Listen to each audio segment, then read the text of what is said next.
आपको जय मसीह की। आइए आप परमेश्वर के आराधना के अपने स्थान में हम खड़े रहते, फिर से उसका स्वागत करते परमेश्वर का, क्योंकि आज परमेश्वर ने हमें इस जगह पे उपस्थित किया है उसकी आराधना करने के लिए।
हमें सब कुछ तूने नया किया है परमेश्वर, तेरे पास हम आते हैं परमेश्वर।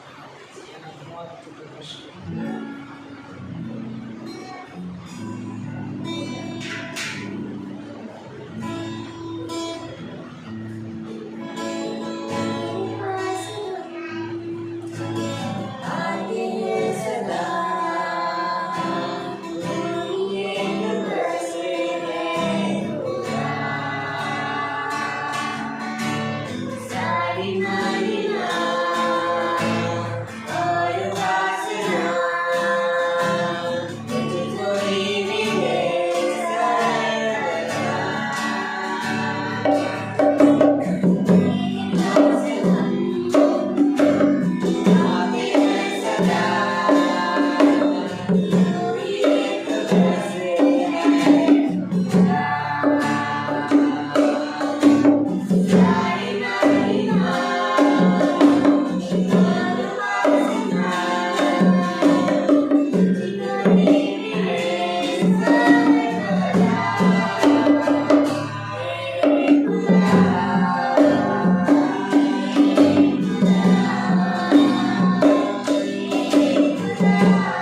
तो आता है हमारे पास परमेश्वर का कि तेरे दिल से कुछ होता है, तो इसलिए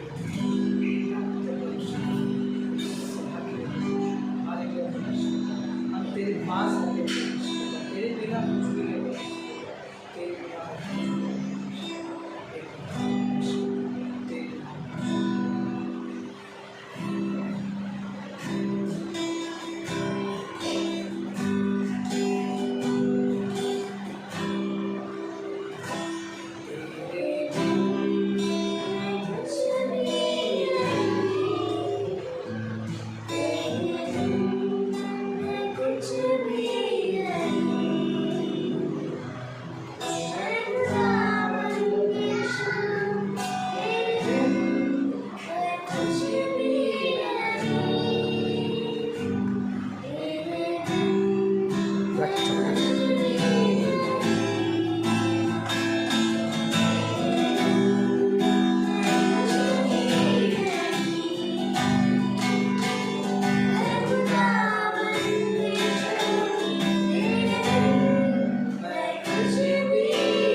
अद्भुत आराधना थी, है ना।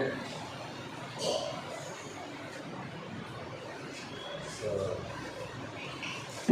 मरकुस का दूसरा अध्याय खोलेंगे। तो उससे पहले आइए प्रार्थना करते हैं। प्रभु जी, हम धन्यवाद करते हैं पिता आज के दिन के लिए, समय के लिए पिता। हम आपके पास आते हैं, आपके चरणों में आते हैं, आपकी महिमा करते हैं परमेश्वर। हम आपको धन्यवाद की बलि चढ़ाते हैं पिता। यस लॉर्ड, बिना आपके हम कुछ नहीं है परम प्रभु जी। यस लॉर्ड, हम आपको महिमा देते हैं लॉर्ड, आपको इसी आशीर्वाद धन्यवाद करते। इस सभा को आप खाते सकते हर एक डिस्ट्रक्शन को दूर रखने परमेश्वर। इन वचनों पर अभिषेक कीजिए पिता, यीशु मसीह के नाम से, आमीन। ओके, मरकुस का दूसरा अध्याय, उसके 23 से 27 पंक्ति देखेंगे। बोलते हैं, ऐसा हुआ कि जब वह सप्त के दिन खेतों में से होकर जा रहा था और उसके चेले चलते हुए बाले तोड़ने लगे, तब फरीसियों ने उससे कहा, देख ये सप्त के दिन वह काम क्यों करते हैं जो उचित नहीं। उसने उनसे कहा, क्या तुमने यह कभी नहीं पढ़ा कि जब दाऊद को आवश्यकता हुई और जब वह और उसके साथी भूखे हुए तब उसने क्या किया था? उसने कैसे अबियातार महायाजक के पास समय परमेश्वर के भवन में जाकर भेंट की रोटियां खाई, जिसका खाना याजकों को छोड़ और किसी को भी उचित नहीं, और अपने साथियों को भी दी। तब उसने उनसे कहा, सप्त का दिन मनुष्य के लिए नहीं, मनुष्य के लिए बनाया गया है, न कि मनुष्य सप्त के दिन के लिए। इसलिए मनुष्य का पुत्र सप्त के दिन का भी प्रभु है। बहुत अद्भुत कहानी है ना। यीशु मसीह चल के जा रहे हैं, यीशु मसीह के चेले भी हैं, लेकिन यहाँ पे साथ में और भी लोग हैं, और वो हैं कौन? फरीसी लोग, है ना, जो हमेशा यीशु मसीह के मिनिस्ट्री में तो दिखते हैं, साथ में दिखते हैं, लेकिन उनका लाइफ कभी भी परिवर्तन नहीं हुआ। हाँ, यीशु मसीह के साथ इस तरीके से यह फैक्ट है कि जितना साल यीशु मसीह के साथ उसके चेले रहे, उतना साल क्या है, फरीसी और सदूकी भी साथ में थे, महायाजक वो सब साथ में चलते रहे, है ना। यीशु मसीह को क्या है, परख रहे हैं, बातें पूछ रहे हैं, लेकिन कभी भी उनका लाइफ चेंजेस नहीं दिख रहा है। बट कुछ लोगों का जो क्या फरीसियों के पंथ में से थे, उसमें से कुछ का लाइफ चेंज हुआ है। फॉर एग्जाम्पल निकोदेमुस, है ना। तो एक यहाँ पे बहुत अद्भुत है कि क्या करें, चेलों को भूख लगी है तो क्या करें, गेहूं की बालें तोड़ के खा रहे हैं। बट फरीसी लोग क्या बोल रहे हैं, वह काम सप्त के दिन क्यों करें। उनको प्रॉब्लम इस बात में नहीं है कि वो लोग बालें तोड़ रहे हैं, उनको प्रॉब्लम इस बात से नहीं खा रहे हैं, बट प्रॉब्लम क्या है, सप्त, है ना, सबत का दिन। उनको एक रूल, उनके हिसाब से कहता है रूल के हिसाब से चलो, है ना। तो उनके नज़र में एक चीज़ ज़्यादा मायने कि रोल तोड़ रहे हैं, है ना। लेकिन यहाँ पे एक चीज़ जो बहुत अच्छी गौर करने वाली है, यीशु मसीह बोलते हैं सप्त का दिन जो है वो मनुष्य के लिए बनाया गया था, मनुष्य सप्त के दिन के लिए नहीं, है ना। यानी कि सप्त का दिन क्यों दिया था, अगर हम पढ़ते हैं निर्गमन के 20वें अध्याय में, तो परमेश्वर ने वहाँ पे बोला था तुम पवित्र मानना उस दिन को, है ना, विश्राम करना। क्यों? क्योंकि अगर हम उत्पत्ति का 2 अध्याय की पहले पंक्ति पढ़ते हैं, वहाँ पे क्या है, परमेश्वर ने 6 दिन काम किया और 7वें दिन विश्राम किया। परमेश्वर ने एक विश्राम ठहराया था, है ना, जहाँ पे क्या है, इंसान बोलते हैं ना एकदम फ्री होकर परमेश्वर की आराधना कर सके, परमेश्वर के साथ सोच सके। इसलिए क्या है, परमेश्वर ने सब कर। बट फरीसी लोग क्या है, उस चीज़ को तो पता है कि सप्त के दिन नहीं करना चाहिए, लेकिन उसके पीछे बहुत सारी चीज़ें जो परमेश्वर का योजना है उस चीज़ को भूल गए। तो बहुत अद्भुत है कि फरीसी लोग, एक चीज़ जो यहाँ पे गौर करने वाली बात है, यीशु मसीह क्या बोलते हैं कि मैं दया चाहता हूँ, है ना। परमेश्वर, मैं इस बात पे सोचा था कि परमेश्वर क्या चाहता है ना। परमेश्वर दया का परमेश्वर है, वो दया चाहता है। फरीसियों के पास व्यवस्था का ज्ञान तो था, लेकिन क्या है, उनके पास प्रेम नहीं था, उनके पास वो दया नहीं था। यीशु मसीह क्या बोलता है, मनुष्य का पुत्र सप्त के दिन का भी प्रभु है, वो प्रभु भी है और वो प्रेम भी है ना। पहला यूहन्ना 4:7 क्या होता है, परमेश्वर प्रेम है ना। तो परमेश्वर वो सप्त के दिन का प्रभु भी है और वो प्रेम भी है। परमेश्वर प्रेम करता है ना, और वो प्रेम चाहता है, लेकिन फरीसियों के उनसे क्या है, वो चीज़ नहीं हो सकी, है ना। सो पहला यूहन्ना का 4:19 पढ़ते हैं।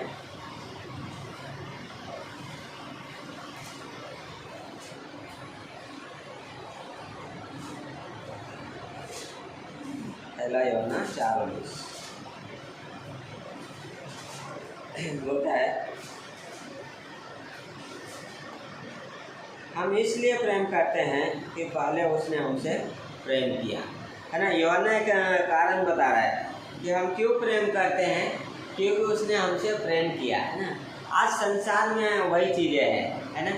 संसार में हर कोई, चाहे हस्बैंड वाइफ या कोई भी, बोलते हैं हम प्रेम करते हैं, है ना। एक्चुअली मैं सोचा था कल वैलेंटाइन डे आ रहा है, बहुत सारे लोग क्या है बोलते हैं ना, बहुत दिखाते हैं मैं प्रेम करता हूँ, क्या करता हूँ, बट क्या एक रीज़न है, हर किसी का ना रीज़न है। बट यूहन्ना वही चीज़ बोल रहा है कि हम इसलिए प्रेम करते हैं क्योंकि उसने हमसे प्रेम किया, है ना। हमने ऐसे कोई भी पहले परमेश्वर से प्रेम नहीं किया। प्रेम की जो शुरुआत थी वो परमेश्वर की ओर से हुई। क्यों? क्योंकि परमेश्वर स्वयं प्रेम है ना। तो हमारा प्रेम करने का मकसद क्या है, ये बहुत मायने रखता है ना। हम एक ये है कि हम लोगों से प्रेम करते हैं, एक परमेश्वर के चरित्र और उसके गुण को क्या है प्रकट कर सके, है ना। इस संसार में जब एक विश्वासी उस प्रेम में चलता है, जब वो उस परमेश्वर के साथ चलता है, तो उसके लाइफ से क्या होता है, उस परमेश्वर का चरित्र दिखता है, उसका गुण दिखता है, उसका उस प्रेम को क्या है समझा जा सकता है, देखा जा सकता है। हाँ, अगर हम परमेश्वर के साथ ही नहीं चल रहे हैं तो क्या है, बाकी प्रेम क्या है ज़रूरत के हिसाब से हो जाएगा, जो क्या किसी के लाइफ को चेंज नहीं करेगा, फरीसियों के जैसा हो जाएगा, है ना, रूल्स के अनुसार। फरीसियों के पास क्या था, सब रूल्स के अनुसार था, बट यीशु मसीह के पास था क्या, अनकंडीशनल प्रेम था, जो लाइफ चेंज करता था। चाहे वो पापनी स्त्री का देखो या जिसका भी हम उदाहरण लेते, क्या है उसका अनकंडीशनल प्रेम जो था उनके जीवन को क्या है बदल रहा था। यिर्मयाह का 35 अध्याय आगे पढ़ते हैं। आज मैं जब पढ़ रहा था बहुत अद्भुत है, 2-3 दिन से मैं एक्चुअली देखा जाए इन पंक्तियों को पढ़ रहा था कि प्रेम जो होता है एक्चुअली में क्या है ना। प्रेम एक यो है, ये नहीं है कि बोलते हैं भावना नहीं है, ये एक सबमिशन है जो एक दूसरे के प्रति क्या है समर्पित रहता है।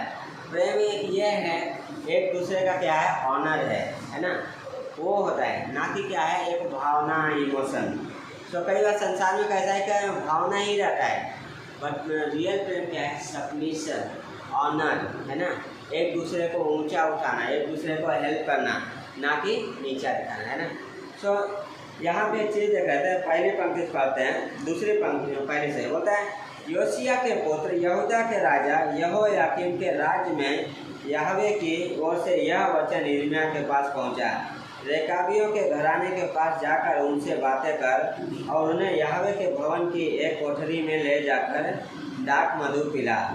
तब मैं जो ये ने यजन्या को जो हबस्यन्या का पोता और यिर्मयाह का पुत्र था और उसके भाइयों और सब पुत्रों का था, रेकाबियों के सारे घराने को साथ लिया। मैं उनको परमेश्वर के भवन में एक गल्याह के पुत्र हानान जो परमेश्वर का एक जन था उसकी कोठरी में ले आया, जो हाकिमों की उस कोठरी के पास थी, और सल्लू के पुत्र देवड़ी के रखवाले मासेयाह की कोठरी के ऊपर थी।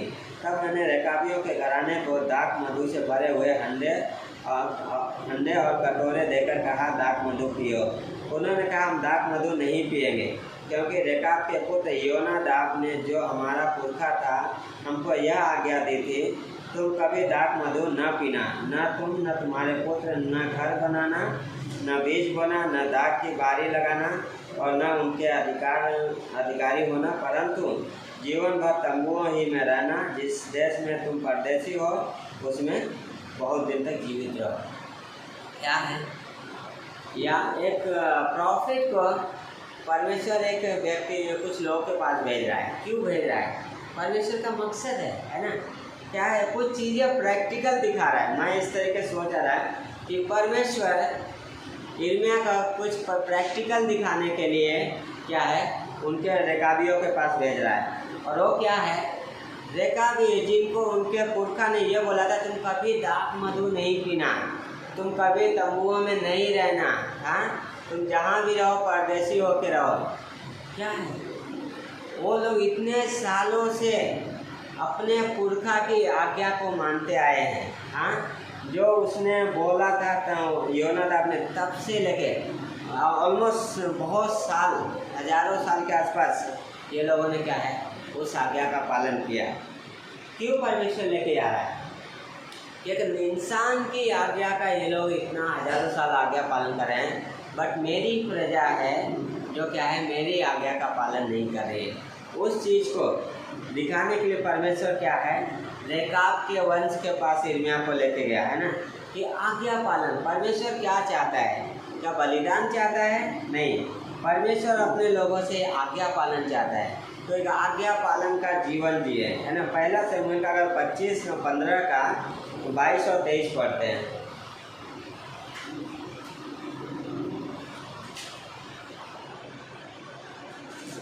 होता है, शमूएल ने कहा क्या यहोवा होम बलि और मेल बलियों से उतना प्रसन्न होता है जितना कि अपनी बात के माने जाने से प्रसन्न होता है? सुन, मानना तो बलि चढ़ाने से और कान लगाना मेढ़ों की चर्बी से उत्तम है। देख, बलवा करना और भावी करने वालों से पूछना एक ही समान पाप है, और हठ करना मूर्तें और ग्रह देवताओं की पूजा के तुल्य है। तूने जो यहोवा की बात को तुच्छ जाना, इसलिए उसने तुझे राजा होने के लिए तुच्छ जाना। कहानी हमें पता है ना, शमूएल को क्या बोला था साउल राजा शमूएल ने, तो वहाँ पे रुकना, हाँ मैं आऊँगा। लेकिन शमूएल ने इंतज़ार किया, जब साउल को आने के लिए साउल ने इंतज़ार किया, जब शमूएल को आने में देर हुई, क्या है उसे क्या किया? अगर हम पंक्तियों पढ़ते उसने क्या है बलि किया, जबकि वो आज्ञा ये था कि पूरा ख़त्म कर देना है ना। उसने ख़त्म कर दिया। जब शमूएल आया था क्या दोस्त ये दे रहा है बहाना कि तेरे परमेश्वर यहोवा के यहाँ क्या है हवन के लिए है ना, बलि के लिए है। लेकिन यहाँ पे वचन क्या बोलता है? परमेश्वर होम बलियों और मेल बलियों से ज़्यादा अपनी बात के आज्ञा माने जाने से प्रसन्न होता है। होता है क्या है? सुनना कैसा है? मेल बलि, है ना। याजक जब भी जाता था तो मेल बलि चढ़ाता था, है ना। वो बोलता है, और कान लगाना क्या है? मेढ़ों की चर्बी। मेढ़ चर्बी क्यों? अगर आप लय व्यवस्था पढ़ोगे तो मेढ़े की चर्बी भी क्या है लाने के लिए परमेश्वर वहाँ पे बोलता है। क्यों? और चर्बी जो है उत्तम पाठ है, इसलिए परमेश्वर क्या बोल रहा है कि मानो, है ना, तुम वो चर्बी मत दो, लेकिन उसकी क्या बात को कान लगा के सुनो, उसको ध्यान दो, है ना। उत्तम पाठ हम क्या दे रहे हैं परमेश्वर को, वो मायने रखता है ना। बलिदान देना आसान है, लेकिन परमेश्वर जो हमारे जीवन में उत्तम पाठ चाहता है वो ये है कि मैं उसकी बातों की ओर क्या है, उसके वचनों की ओर कान लगाऊं, उसकी बातों का आज्ञा पालन में जिए, है ना। उसकी बातों को सुनते हुए चले, उसकी बातों के साथ सोचे, है ना। तो यही शमूएल यहाँ पे बोला है, क्या है? परमेश्वर होम बलियों और मेल बलियों से ज़्यादा अपनी बात के आज्ञा पालन से प्रसन्न होता है। सुनना क्या है? मेल बलि से बढ़ के है, और ये क्या है? कान लगाना क्या है? चर्बी से भी बढ़ के है ना। तो बहुत अद्भुत है। तो परमेश्वर ये चाहता है कि क्या उसके लोग उसकी आज्ञा पालन में जिए, है ना। प्रेम हो जो परमेश्वर को समर्पित रहता है ना, जो आज्ञा पालन में जीता है। परमेश्वर हमसे प्रेम करता है, लेकिन परमेश्वर हमसे भी चाहता है कि हमें आज्ञा पालन का जीवन जिए। और यही क्या है? वही चीज़ दिखाने के लिए परमेश्वर यिर्मयाह को रेकाबियों के वंश के पास लेके गया कि देखो किस तरीके से लोग आज्ञा पालन तुम्हें दे रहे हैं, बट मेरी प्रजा नहीं। हाँ, परमेश्वर बोलता है मैं तुम्हारे बारे में जो योजनाएं करता हूँ वो हानि के लिए लाभ की है, बट हमारा ध्यान किधर है ना। एक इंसान की आज्ञा का इतना सालों से पालन हो रहा है, बट परमेश्वर की आज्ञा का उल्लंघन हो रहा है। फरीसियों की लाइफ में वही था, क्या है? उस व्यवस्था जो मूसा के द्वारा आई थी उसका पालन हो रहा है, बट यहाँ पे यीशु मसीह है जो प्रेम, क्षमा, सारी चीज़ें प्रचार कर रहा है, उसका पालन नहीं कर रहे हैं, उसके कान ही नहीं लगा रहे हैं, है ना। क्यों? क्योंकि अपने बोलते ना सेट कर दिए, उसी पे चलेंगे। तो वैसा होता है। कई बार हमारा भी जीवन होता है ना, उस तरीके से हो सकता है। मरकुस का 12 अध्याय उसकी 33 पंक्ति पढ़ते हैं।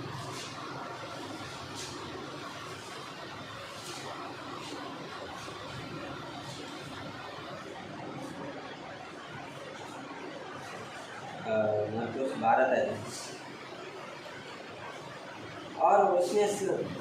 और उससे सारे मन और सारी बुद्धि और सारे प्राण और सारी शक्ति के साथ प्रेम रखना और अपने पड़ोसी से अपने समान प्रेम रखना सारे होम बलिदानों से बढ़कर है। क्या बोल रहा है? अपने सारे मन, सारी बुद्धि, सारी शक्ति, सारे प्राण से क्या है? प्रेम रखो। बोलता है होम बलियों और बलिदानों से बढ़ के है। हाँ, शमूएल क्या बोल रहा है साउल को? सुनना मेढ़ों के चर्बी से क्या है? होम बलि से बढ़ के है। कान लगाना मेढ़े के चर्बी से भी बढ़ के है। परमेश्वर यीशु मसीह भी यहाँ पे उस धनी व्यक्ति को वही आंसर दे रहे हैं कि क्या है? वो बोलता है सब आज्ञा जानता है ना, लेकिन परमेश्वर क्या चाहता है? उससे मन प्रेम करो, सारे मन, सारी शक्ति और सारे प्राण से, और एक आज्ञा पालन में जियो, है ना। और प्रेम क्या है? परमेश्वर अपने लोगों से वही चाहता है ना। उसके वचनों से प्रेम करते हैं। आज हम कैसे प्रेम करते हैं? उसके वचनों से, उसके लोगों से, है ना, उसके वचन के अनुसार चलते हैं। प्रेम क्या है? प्रेम एक कोई फीलिंग नहीं है, भावना नहीं है। ये क्या है? एक हृदय का लगाव है ना, जो क्या है? जुड़ा हुआ होता है। प्रेम सबमिशन का जीवन है, जो क्या है? एक दूसरे के अधीन रहता है, जो नीचा नहीं दिखाता है, जो एक दूसरे को क्या है? साथ लेके चलता है। एक्चुअली साथ चलना होता है ना। और हम उसी वही मसीह में क्या है? हम साथ में चल रहे हैं, और परमेश्वर हमसे वही चाहता है हम साथ में वो जीवन चले। होशे का 6 उसका 7 पढ़ते हैं उस पंक्ति को।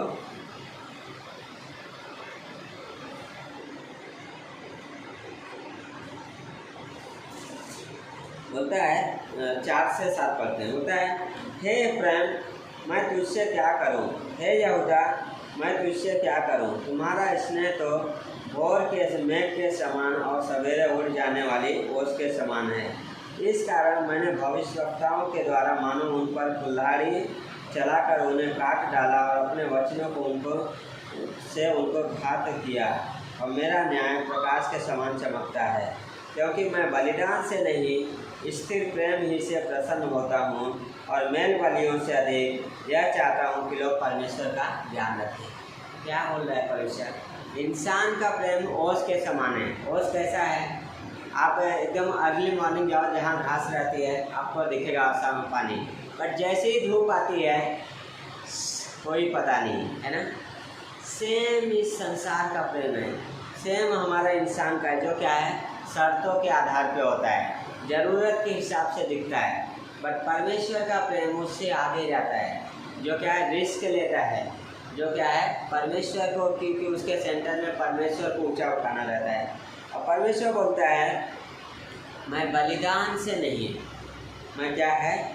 अपने बात के मानने जाने से प्रसन्न होता हूँ, मैं दया से प्रसन्न होता हूँ। हाँ, परमेश्वर इस बात से प्रसन्न है कि लोग उसकी आज्ञा का पालन करें, एक दया है ना, अनुग्रह भरा जीवन हो।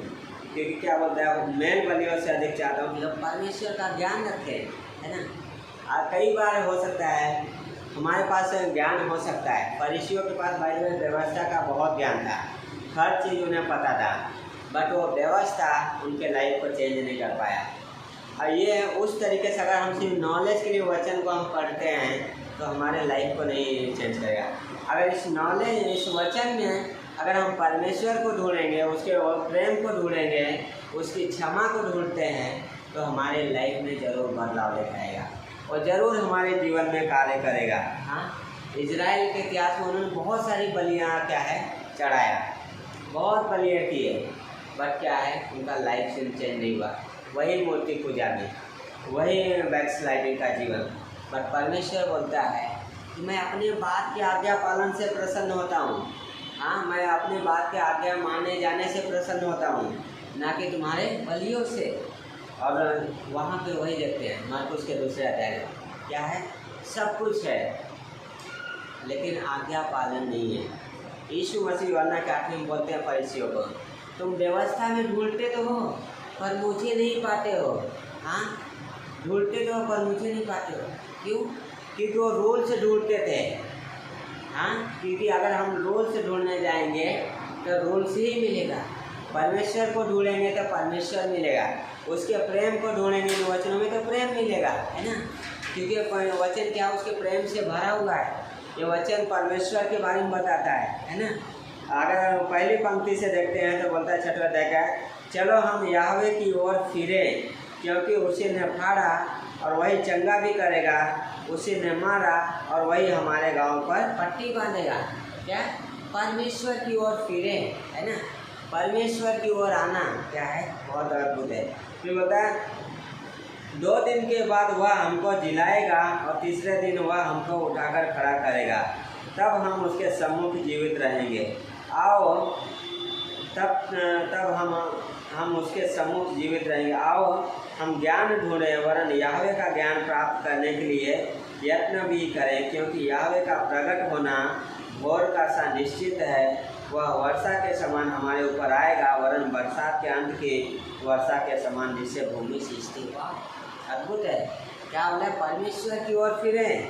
हाँ, 2 दिन में घाट करेगा, तीसरे दिन जिलाएगा। हमारा उस तरीके से बोलता है, क्या बोलता है, जैसे आओ उसके ज्ञान को ढूंढें, परमेश्वर के ज्ञान को। क्यों जरूरी है उसके ज्ञान को ढूंढना?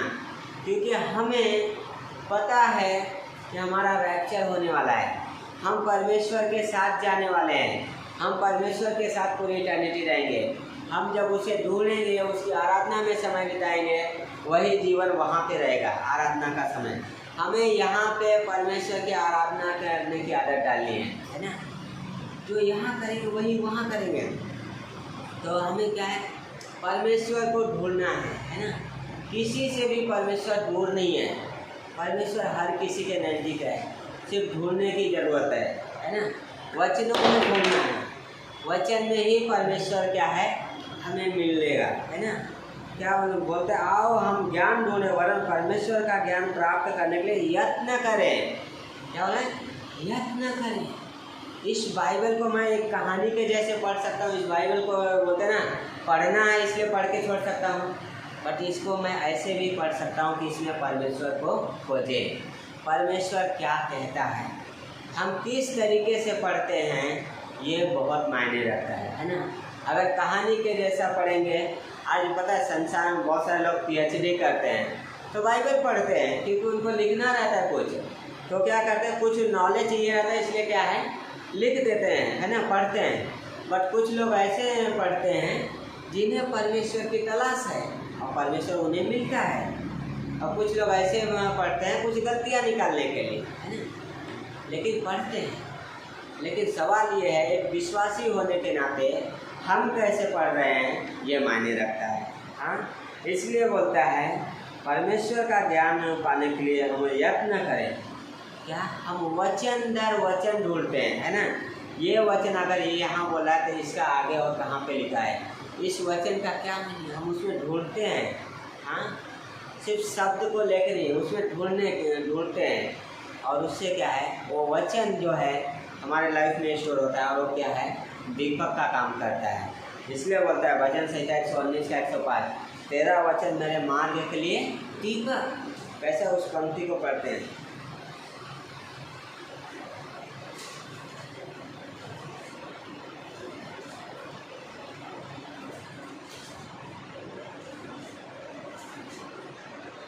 बोलता है तेरा वचन मेरे पाँव के लिए दीपक और मेरे मार्ग के लिए उजियाला है।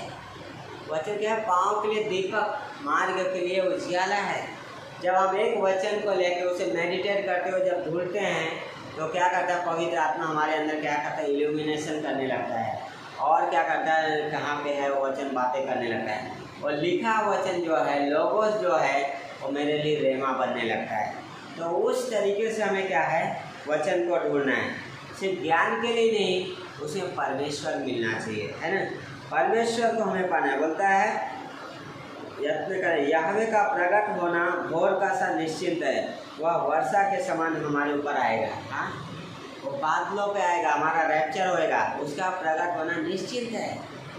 इसे भविष्यवक्ता यीशु मसीह के फर्स्ट आगमन के बारे में क्या है, भविष्यवाणी करें, उसका आना निश्चिंत है। जैसा या बोलते हैं उसका आना निश्चिंत है, उसका वध होना निश्चिंत है, वो क्रूस पे मारा जाएगा, गाड़ा जाएगा, गिराया जाएगा। किसने उसकी सुंदरता देखी?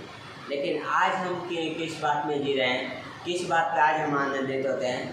हमारा रैप्चर होना निश्चित है, हमारा स्वर्ग में परमेश्वर यीशु मसीह के साथ जाना निश्चित है। हम स्वर्ग में जा रहे हैं, हम उस आशा में उससे जुड़ रहे हैं, उस आशा में हम जी रहे हैं, है ना, कि हमारा रैप्चर होने वाला है। हमारे लिए एक आशा है, हमारा जीवन व्यर्थ नहीं है। किसने आज रवि भाई बोले थे कि सुलेमान ने ये नहीं बोला कि हमारा जीवन क्या है, व्यर्थ है। सब कुछ लिखा व्यर्थ है, व्यर्थ है, बट ये नहीं बोला जीवन व्यर्थ है। क्यों? क्योंकि हमारा जीवन यीशु मसीह में सुरक्षित है, वो उसके प्रेम की वजह से, है ना। लास्ट में बोलता है वह आएगा, फिर उसके बाद बोलता है साथ में, परंतु उन लोगों ने आदम के समान वाचा को तोड़ दिया, उन्होंने मुझसे विश्वासघात किया। आज मैं इस बात पे एक्चुअली गौर कर रहा था। मैंने पूरी बाइबल देखा है, या तो पढ़ा है, कई बार इस पंक्ति को भी पढ़ा है, बट आज मैंने गौर किया कि परमेश्वर एक व्यक्ति का जिक्र कर रहा है, आदम। बोलता है लोगों ने आदम के समान क्या है, वाचा को तोड़ दिया, है ना। उत्पत्ति 3 में आदम ने परमेश्वर की वाचा को तोड़ दिया। परमेश्वर ने बोला फल नहीं खाना, आदम ने फल खाया। और इस संसार ने भी वही किया, इजराइल ने भी वही किया। हाँ, लेकिन परमेश्वर बोलता है क्या है, कोई बात नहीं, आओ हम परमेश्वर की ओर फिरे। उसने अगर घात किया है, चंगा भी करेगा, है ना। 2 दिन के बाद वह हमको जिलाएगा। हमारे लिए एक आशा है, हमारा जीवन क्या है, व्यर्थ नहीं है, हमारे जीवन में आशा है। क्यों? क्योंकि रैप्चर है। और क्या है, तीतुस का 2:11-300 परमेश्वर का वह अनुग्रह प्रकट है जो क्या है, हर किसी के उद्धार का कारण है ना। एक अनुग्रह का समय चल रहा है जो उद्धार का कारण है। लास्ट में मत्ती का 9:10 पढ़ेंगे, 9:13, 10-13 होता है। वहाँ से आगे बढ़कर यीशु ने मत्ती नामक एक मनुष्य को मसूर की चौकी पर बैठे देखा और उससे कहा, मेरे पीछे हो ले। वह उठकर उसके पीछे हो लिया। जब वह घर में भोजन करने के लिए बैठा तो बहुत से महसूल लेने वाले और पापी आकर यीशु और उसके चेलों के साथ खाने बैठे। यह देखकर फरीसियों ने उसके चेलों से कहा, तुम्हारा गुरु महसूल लेने वालों और पापियों के साथ क्यों खाता है? यह सुनकर यीशु ने उससे कहा, वैद्य भले चंगों के लिए नहीं परंतु बीमारों के लिए आवश्यक है। इसलिए तुम जाकर इसका अर्थ सीख लो, मैं बलिदान से नहीं परंतु दया चाहता हूँ, क्योंकि मैं धर्मियों को नहीं परंतु पापियों को बुलाने आया हूँ। यहाँ पे भी यीशु मसीह क्या है, मैं बलिदान नहीं चाहता, मैं क्या है, दया चाहता हूँ। क्योंकि बलिदान आज हम कुछ नहीं कर सकते, ज़्यादा हम कर सकते हैं तो धन्यवाद की बलि, रोमियो 12:2 में बोलता है ना, धन्यवाद की बलि चढ़ाओ। क्योंकि जो रियल सेक्रीफाइस थे वो यीशु मसीह ने उस क्रूस पे पूरा कर दिया। लेकिन इस चीज़ पर अगर गौर करें तो फरीसी लोग क्या है, सवाल कर रहे हैं, तुम्हारा गुरु पापियों और फरीसियों के साथ क्यों खाता है? हाँ, उनकी नज़र में क्या है, क्यों सवाल कर रहे हैं? क्योंकि उनके नज़र में कैसा है, यीशु मसीह अगर रब्बी है तो उसका एक स्टैंडर्ड है, वो वैसे लोगों के साथ ही क्या है, खाना चाहिए, यानी कि उनके ही लोगों में रहना चाहिए। सोचिए, लेकिन परमेश्वर क्या कहता है, मैं बलिदान नहीं दया चाहता हूँ। हाँ, मैं धर्मियों को नहीं पापियों को बुलाने आया हूँ। क्यों? क्योंकि यदि कोई धर्मी है तो देखे उसे क्या धर्मी ठहराने की आवश्यकता नहीं। और फरीसी लोग वही थे, उनकी नज़र में वो धर्मी थे, इसलिए वो परमेश्वर को पाए नहीं। बट जिन्होंने क्या है अपनी अयोग्यता को समझा, उन्होंने परमेश्वर को पाया। परमेश्वर बोलता है मैं बलिदान नहीं चाहता, है ना। इस दुनिया में बहुत संसार लोग क्या है, विश्वासी भी कई बार सोचते हैं हमें कुछ करना है, परमेश्वर के कुछ करना है। इवन मैं भी कई बार ऐसा सोचा, क्या है, मिनिस्ट्री करना है, बहुत सारी चीज़ करना है। उससे पहले हमें परमेश्वर को जानना है, परमेश्वर को ढूंढना है। यस, हम उद्धार में हैं, हम बचाए गए हैं, बट उसे और जानना है, उसे और करीब आना है उसके। हाँ, जैसे मूसा बातें करता था, है ना। मूसा क्या है, परमेश्वर के करीब जाता था। हम इजराइल के जैसे नहीं, दूर से क्या है पर्दा कर लो, सिर्फ सुनेंगे देखेंगे। हमें क्या है, उसके करीब जाना है ना। क्योंकि परमेश्वर ने हमें अपने करीब रहने के लिए क्या है, छुड़ाया है। हम दूर थे इफिसियों 2:11 के अनुसार, लेकिन अभी क्या है, नज़दीक आ गए। क्यों? ये परमेश्वर का प्रेम है ना। बहुत अद्भुत है कि जब मैं पढ़ा था, बोलता है कि परमेश्वर उस दया से प्रसन्न होता है ना। साउल ने क्या किया, वहाँ पे सब कुछ डेरे रख लिया, लेकिन परमेश्वर साउल शमूएल क्या बोला है, बेटर देन क्या है, क्या obedience is better than sacrifice, है ना। एक आज्ञा पालन का जीवन। इसलिए परमेश्वर क्या है, यिर्मयाह को जो एक नबी है उसे क्या है, उनके घर में लेके जा रहा है। यिर्मयाह, आजा तुझे कुछ सिखाता हूँ, आजा कुछ दिखाता हूँ तुझे। अभी तक बहुत सालों से भविष्यवाणी किया है। हाँ, कई बार मैं ये सोच रहा था, कई बार यिर्मयाह इन रेकाब वंशियों से मिला रहेगा या सुना रहेगा, लेकिन जब प्रैक्टिकल क्या है उसको अब दिखा, जब परमेश्वर के वचन के साथ वहाँ पे जाके क्या है दे रहा है। लोग पियो, लेकिन प्रत्युत्तर क्या है, बहुत साल पहले मेरे पुरखा ने बोला था कि तुम दाख मधु नहीं पीना। हाँ, और उस आज्ञा पालन भी जी रहे हैं। लेकिन एक परमेश्वर के लोग हैं जो परमेश्वर के कार्य को देखे हैं, परमेश्वर के उससे सुने हैं बातों को, उस आदम के समान क्या है, वाचा को तोड़ते हैं ना। पर परमेश्वर चाहता है कि हम उस आज्ञा पालन में जिए, उस वाचा में जिए जो परमेश्वर ने हमें दिया है। उस परमेश्वर के पास आए हैं जो हमारे पास आता है ना। उस परमेश्वर के पास आए जो हमें मिल सकता है ना। इस संसार के ईश्वर के पास नहीं, जिनके पाँव तो रहते हैं, चल नहीं सकते। हाँ, मुँह तो है, बोल नहीं सकते, कान तो है, सुन नहीं सकते, नाक तो है, क्या है, सूंघ नहीं सकते।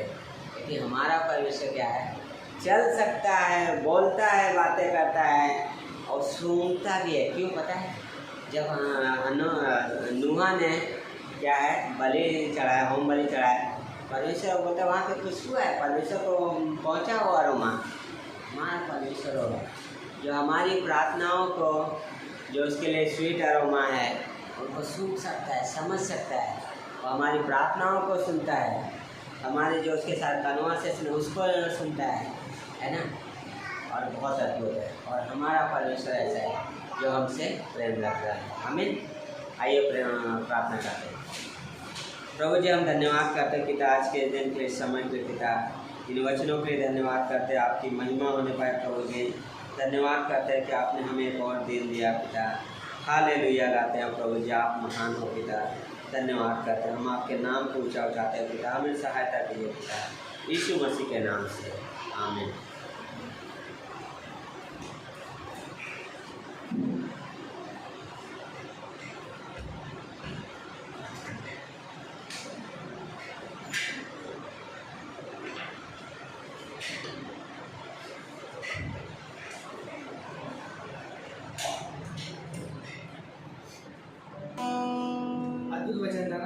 परमेश्वर बलि नहीं चाहता है ना, हमारा दया चाहता है, हमारा मन चाहता है ना। परमेश्वर, हम अपने मन से आते हैं परमेश्वर के पास। परमेश्वर कुछ नहीं चाहता है ना कि कोई प्रेम, जैसा तो बताया ना कि परमेश्वर प्रेम हमसे करता है तो उसका कोई सीमा नहीं रखता है ना। कि तुम जैसे कि दुनिया के संसार के लोग, मैं अगर किसी से प्रेम करता तो वो मुझसे प्रेम करना चाहिए।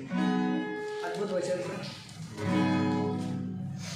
आइए हम आराधना के लिए अपने स्थानों में खड़े रहते हैं और उस प्रेम से परमेश्वर के करीब आने से, है ना, यीशु के करीब आते हैं।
स्वप्न में या रात को दिए हुए दर्शन में जब मनुष्य घोर निद्रा में पड़े रहते हैं या बिछौने पर सोते समय, तब वह मनुष्यों के कान खोलता है और उनकी शिक्षा पर मुहर लगाता है ना।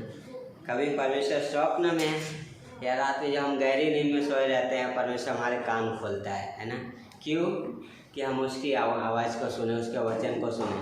यीशु मसीह ने भी क्या बोला? अगर यशायाह 49 पढ़ते हैं, यहोवा ने मेरा कान खोल के क्या है खोला है कि मैं क्या है शिष्य के समान सुनूं, है ना, दास के समान क्या है सीखूं, है ना।